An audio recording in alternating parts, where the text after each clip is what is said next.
ஒரு பெண் சிங்கத்துக்காக 2 ஆண் சிங்கங்கள் போட்டி போடுறத பார்த்துருப்போம். சில உயிரினங்களில் ஆண் உயிரினத்துக்காக 2 பெண்கள் போட்டி போடுறது கூட பழக்கமாக இருக்கலாம். ஆனால் எந்த ஸ்பீசிஸ்லேயும் மனித குலம் மாதிரி ஆணும் பெண்ணும் எதிரெதிரில் நின்று போட்டி போடுறது இருக்குமா அப்படின்னு தெரியல. ஆணும் பெண்ணும் எதிரெதிரில் ஒரு டென்னிஸ் போட்டியில் கலந்துக்கிட்டு மிக புகழ் வாய்ந்த டென்னிஸ் போட்டியாக இருக்கிறது பேட்டில் ஆஃப் செக்ஸஸ். இது 1973 செப்டம்பர் 20 இந்த போட்டி நடந்தது. இந்த போட்டி மிக முக்கியமான மைல்கல்லாக இருக்குது ஆண் பெண் சமத்துவத்தில். அதை பற்றி தெரிஞ்சுக்கலாம். இந்த போட்டியில் கலந்துக்கிட்டவங்க பில்லி ஜீன் கிங், அதுக்கப்புறம் பாபி ரிக்ஸ் அப்படிங்கிறவங்க. பில்லி ஜீன் கிங் அவங்க ஒரு அமெரிக்கர். நிறைய விம்பிள்டன் போட்டிகளில் ஜெயிச்சிருக்காங்க. விம்பிள்டன் போட்டிகள் மட்டும் இல்லை, நிறைய போட்டிகளில் டென்னிஸ் போட்டிகளில் அவங்க கலந்துக்கிட்டு ஜெயிச்சிருக்காங்க. அந்த பட்டியல் ரொம்ப பெருசு. நீங்கள் விக்கிபீடியாவில் போய் பார்த்தீங்கன்னா நீங்கள் அந்த லிஸ்ட்டு பார்த்துக்கலாம்.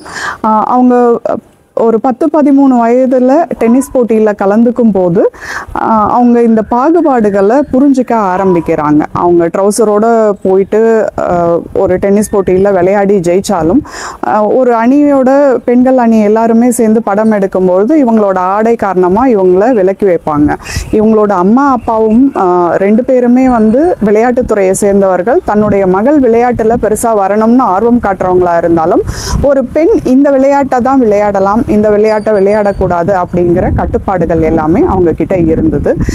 இந்த பாகுபாடெல்லாம் அவங்க யோசிச்சு அவங்க பெரியவங்களா வளரும்போது அவங்க தன்னை போலவே டென்னிஸ் விளையாடுற பெண்கள் எல்லாரையும் இணைச்சு ஒரிஜினல் 9 அப்படிங்கிற பேரில் ஆணுக்கும் பெண்ணுக்கும் சமமான ஊதியம் வழங்கணும், டென்னிஸ் போட்டிகளில் கலந்துக்கிற எல்லாருக்குமே ஒரே மாதிரியான ஊதியம் வழங்கணும் அப்படிங்கிற கோட்பாட்டை முன் வச்சு போராட்டங்களை முன்னெடுத்தாங்க.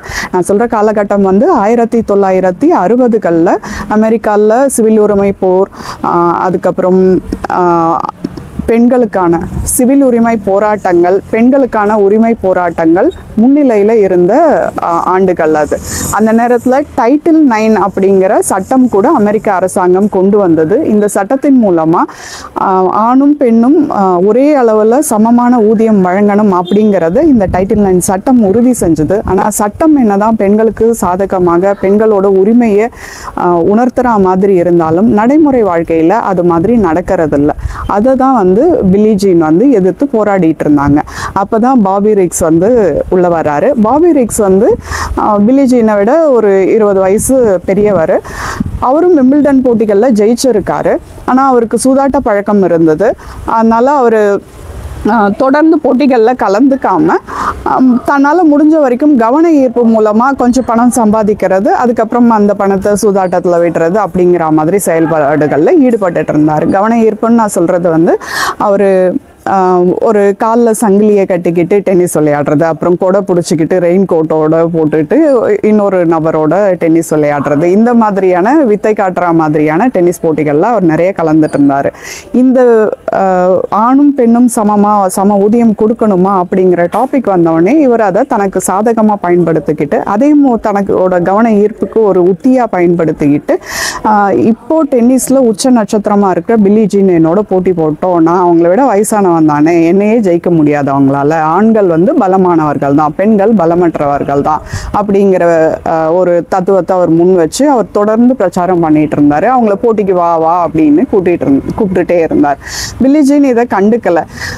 அதனால அதுக்கு அடுத்த நிலையில இருந்த மார்கரெட் கோர்ட் அவங்க பக்கமா கவனம் திரும்புது. பாபி ரிக்ஸோட பேட்டில் ஆஃப் செக்ஸஸ் போட்டியில் முதல்ல கலந்துக்கிறது மார்கரெட் கோர்ட்.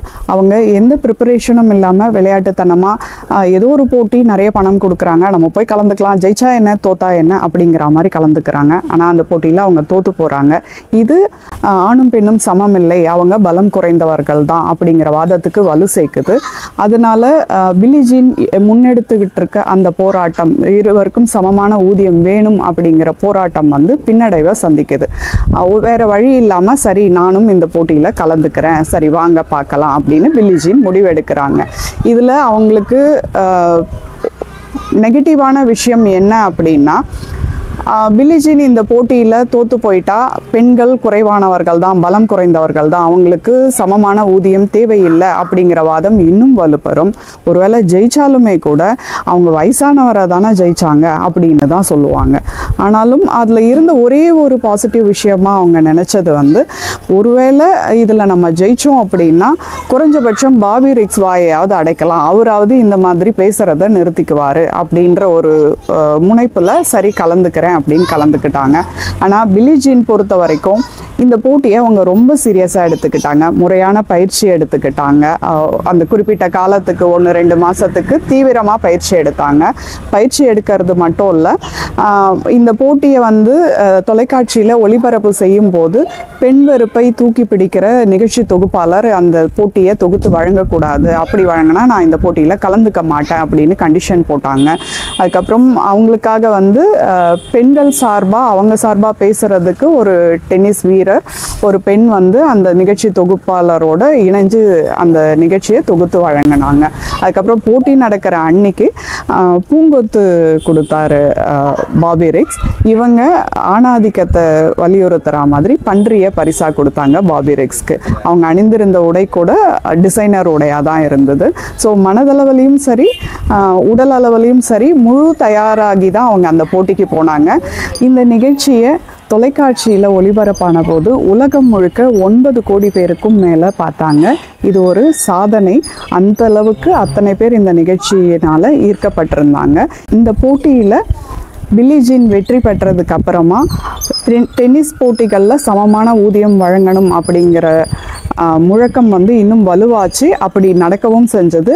அதுக்கப்புறமா மற்ற போட்டிகள்லையுமே கூட சமமான ஊதியம் வழங்குறது அப்படிங்கிற வழக்கம் கொஞ்சம் கொஞ்சமாக பயன்பாட்டுக்கு வந்தது. பில்லி ஜீனோட தனிப்பட்ட வாழ்க்கையில் அவங்க ஒரு தன்பாலின ஈர்ப்பாளரும் கூட, அது ஒரு தனி கதை. அமெரிக்க அதிபராக இருந்த ஒபாமா பில்லி ஜீனை சந்திக்கும் போது தன்னோட இளம் வயசில் இந்த போட்டி தனக்குள்ள பெரிய மாற்றத்தை ஏற்படுத்துச்சு, தன்னை யோசிக்க தூண்டுச்சு அப்படின்னு குறிப்பிட்டு சொன்னார். ஒபாமா தன்னோட குழந்தைகளை வளர்க்கும் போது இந்த போட்டி அவர் மனத்தில் செலுத்தின ஆதிக்கம், தெளிவு அந்த குழந்தை வளர்ப்பில் எதிரொலிச்சதாகவும் அவர் பில்லி ஜீன் கிட்ட குறிப்பிட்டார். ஒபாமாவை மட்டும் இல்லை, உலகம் முழுக்க பல கோடி மக்களை ஆணும் பெண்ணும் சமம்தானே, ஏன் இப்படி சமமின்மை நிலவுது அப்படின்னு யோசிக்க வச்ச முக்கியமான போட்டியாக இந்த போட்டி இருக்குது. பில்லி ஜீன் தொடர்ந்து தன்பாலின ஈர்ப்பாளர்களுக்காகவும் பெண்களுக்கான உரிமைகளுக்காகவும் தொடர்ந்து குரல் கொடுத்துட்டு வராங்க. நன்றி, வணக்கம்.